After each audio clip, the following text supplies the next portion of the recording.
సజ్జలపై criminal case నమోదైంది. ఖమ్మంపాటి శిరీష ఫిర్యాదుతో Tadepalli పిఎస్లో case నమోదు చేశారు. రాజధాని మహిళలపై సజ్జల అసభ్యకర వ్యాఖ్యలు చేశారు. ఈ క్రమంలో సజ్జలపై ఖమ్మంపాటి శిరీష ఫిర్యాదు చేశారు.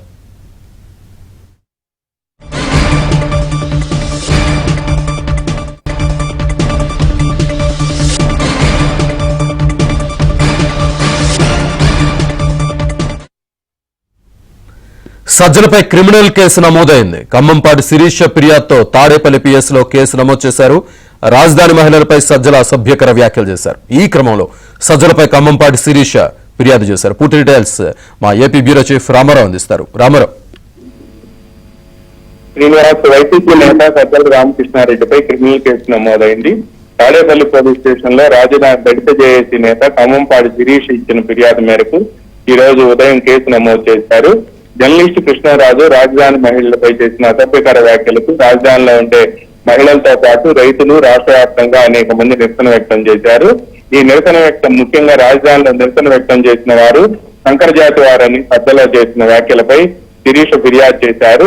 రాజధానిపై ఒక పథకం ప్రకారం అంటే మొదటి నుంచి కూడా 2014 నుంచి కూడా ఒక పథకం ప్రకారం వైఎస్ఆర్ కాంగ్రెస్ పార్టీ ఇమేజ్ని దెబ్బతీయడంతో పాటు ఎడారి అనని పందులు తిరుగుతున్నాయనని దేనికి పనికిరాదు అని చెప్పి వ్యాఖ్యలు చేయడంతో పాటు ఇది కులముద్ర కూడా వేశారు అని చెప్పి ఆరోపించారు. అందువల్ల ఇప్పుడు మళ్ళీ రాజధాని మహిళలపై అసభ్యకర వ్యాఖ్యలు చేయడంతో పాటు అందుకు నిరసన వ్యక్తం చేస్తున్న మహిళలపై కూడా శంకర జాతిని సంబోధించడంపై కూడా శిరీష తీవ్ర ఆగ్రహం వ్యక్తం చేస్తూ ఫిర్యాదు చేశారు.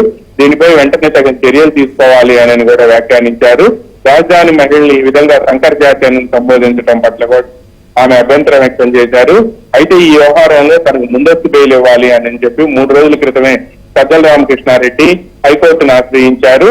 కానీ సజ్జల రామకృష్ణారెడ్డికి ముందస్తు బెయిల్ ఇవ్వడానికి వీల్లేదు అని చెప్పి ఈ దీంట్లో ఇంప్లీడ్ పిటిషన్ ను హైకోర్టు న్యాయవాది వివి లక్ష్మీనారాయణ వేశారు.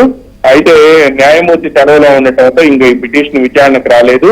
రేపు విచారణకు ఏమైనా వచ్చే అవకాశం ఉందా అనేది కూడా చూడాల్సి ఉంది.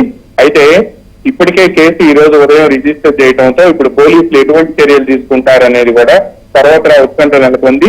హైకోర్టులో ముందస్తు బెయిల్ వేయడం కూడా ఈ పిటిషన్ లో మళ్ళా ప్రేయర్ మార్చాల్సిన అవసరం ఉంటుంది అని కూడా హైకోర్టు న్యాయవాది లక్ష్మీనారాయణ చెబుతూ ఉన్నారు.